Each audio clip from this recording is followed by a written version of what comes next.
দেখো, ওই দেখো বাবা রামচন্দ্র এক ঘাটে বাঘে আর রয়েছে কেমন ভাবে জল পান করছে। ওরা কেউ কারোর সঙ্গে হিংসা করছে না।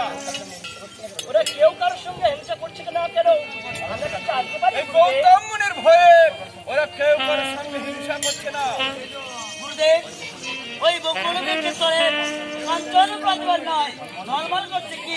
আমরা কি তা জানতে পারি? এই তো একটি কথার মতো কথা বলেছো, তাহলে তোমরা দুটি ভাই মনে দিয়ে শোনো। বহু পূর্বে গৌতম মুনির অভিশাপে অহল্যা ব্রাহ্মণী আজ 60,000 বছর পাষাণ হয়ে পড়ে আছে। ওই পাশানি মানব হবে কেমন করে? হবে বাবা রামচন্দ্র, হবে। তোমাদের দুটি ভাইয়ের ওই রাঙা চরণ স্পর্শে না না পাষাণী যে মানবী হয়ে যাবে। না না গুরুদেব, আমরা হয়তো ভালো পেয়ে ওই ব্রাহ্মণের বস্তুকে পদার্পণ করতে পারবো। তাহলে তোমরা দুটি ভাই একটি কাজ করো। কাজ করবো তোমরা কি? দুটি ভাই একবার দুই বাহু তুলে ওই পাষাণ বেড়ে নৃত্য করতে থাকো, আর আমি আমার এই মধুসূদন মন্ত্র পাষাণীকে মানবী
দুটি ভাই একেবারে ধীরে ধীরে গিয়ে ওই জনক দেখিনি অহল্যার কোণে গিয়ে বসো।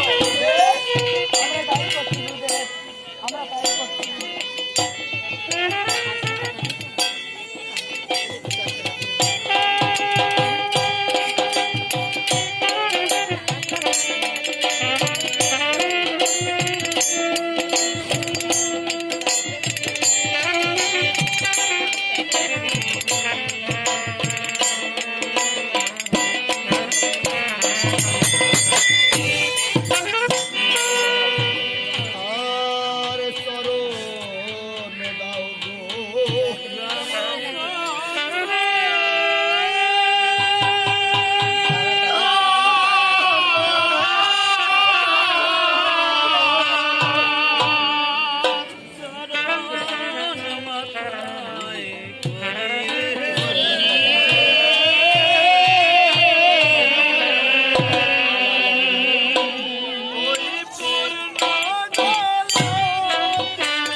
বাবা রাম লক্ষ্মণ, আমাকে আর একটু পদধূলি দাও, কেননা অন্য যদি আমি আবার পাশানি হই তাহলে ওই পদধূলি মস্তকে নিয়ে আমি যেন পাশানি হতে মানবী হতে পারি।